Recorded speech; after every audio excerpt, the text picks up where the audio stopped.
since the Camaro's been coming along and driving better, and I've been out running it, it's time to move on to some other things.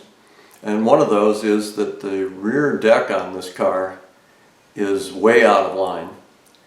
And I've taken a look at the top part of the hinges, and it doesn't look like it's a problem at the roof. It looks like it's a problem where the sheet metal deck attaches to the rear glass. It actually bolts on.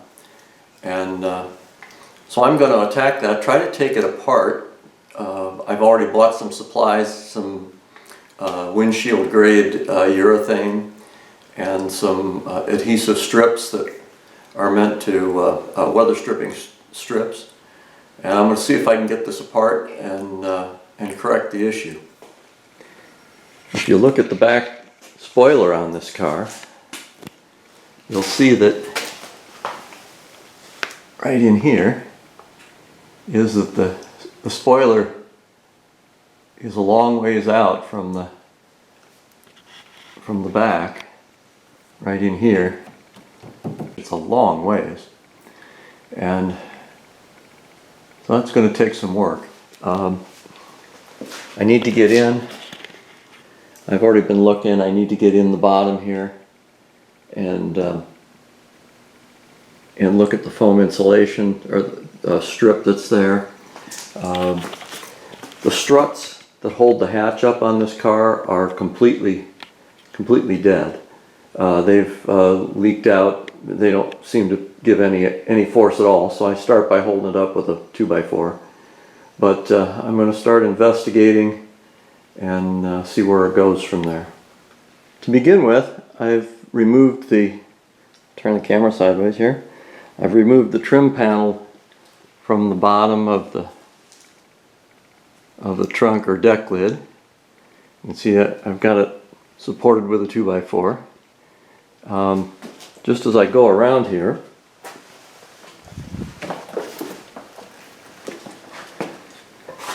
you can see that there are a set of bolts and a reinforcement here on the bottom. There's the latch, which I believe I will need to remove once I get a little further. Here's the end of you can see where the spoiler lines up on the back of the trunk lid, so you can tell that hasn't moved. It's still in its original location. To the left there's a foam strip, and then as you come back a little bit further here, it's hard to get the light in there. You can see there's another sealing strip. I'll back up a little bit here. So it looks like there are two strips in there. That's what the parts list shows. And I want to be very careful how they come apart, how I record them as they come apart, so I know how to put things back. The strip on the left, which is foam, is not available. You can't purchase that anymore. So I have purchased some windshield foam, a standard foam strip, and I'm hoping to use that to manually recreate that. The book recommends a 5/16 butyl strip for the one on the right, I mean, and I have some of that in bulk, or I have a roll of it.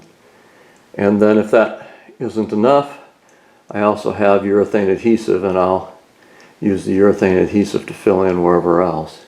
I've seen some online debate about whether this deck ever moves, that this is kind of like impossible and the deck always stays where it belongs.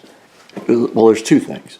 One is, if you look right here and right here, there's a gap, pretty darn good size gap, where it most likely was not manufactured with a gap, and that's how far the deck lid has moved back away from the glass. And then the second one is, there is a strip here. It's right here, and you can see the strip is here and the glass is here. So that looks like it's supposed to trim the bottom edge of the glass. And if I go to the right hand side of the car, we have another one of those like nylon pieces here. And once again, if you get a good look at it, you can see in the center of the frame that there's a gap right here,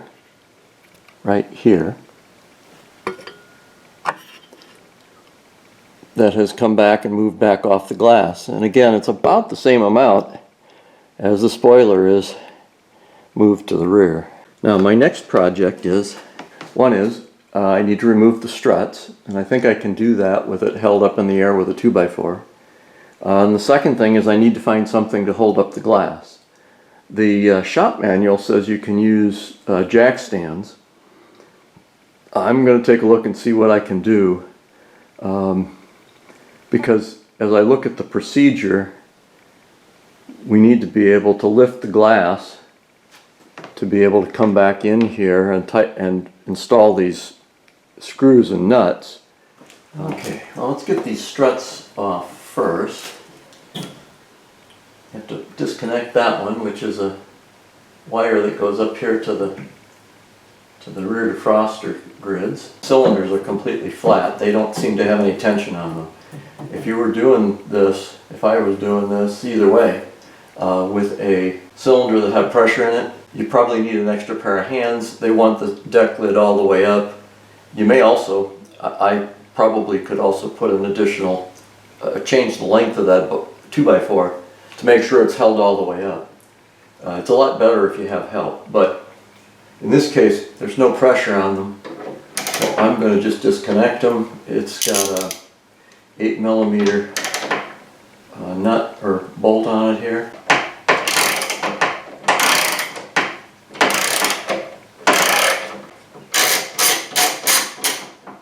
Put a ratchet now.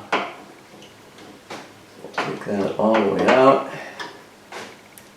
They might have had a nylon patch on them. Now the strut itself goes over this peg right there. Now I have brand new struts. They're still in the package. I just didn't bother to install them until I knew I was going to finish this part of the project. Well, look at that. They got a tiny bit of pressure in them. Look at that. And that would be the end. So I got about another inch to go. But boy, that's not much pressure. I can get the second one. Same arrangement. Get that loose.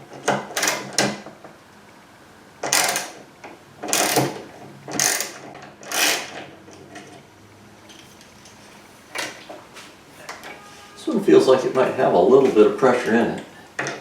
So let's see what we can do. Let's lift it to the end. There it goes.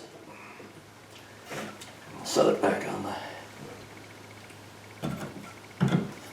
You can see this one doesn't have a lot of pressure, but it has some. Well, let's see if we can get this cylinder off. Well,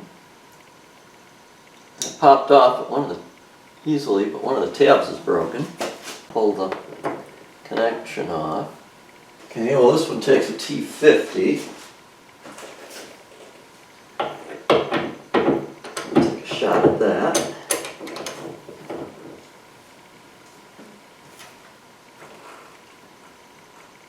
There it goes.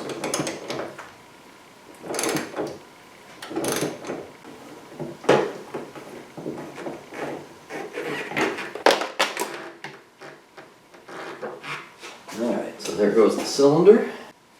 Trim piece is only held in, well there's a little clip there, but basically it's just sits in there and the bolt holds it in place.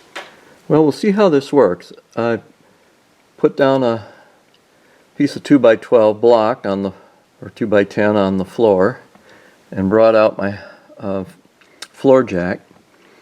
There's a piece of 2x6 going across that the floor jack is lifting, and then that's just a normal bed pillow that I wrapped in a towel just to keep the dirt off of it.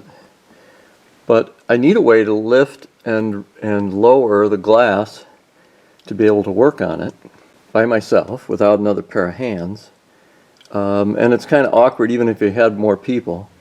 The shop manual suggests a couple of jack stands, but you still need to raise and lower it and adjust the stands. So this also is fairly soft. It shouldn't tear up the defroster grid. So I'm going to give it a try. I'm going to go around back, continue on. So I'm going to take the latch off now. These are 10 millimeter bolts, or 10 millimeter nut, I should say.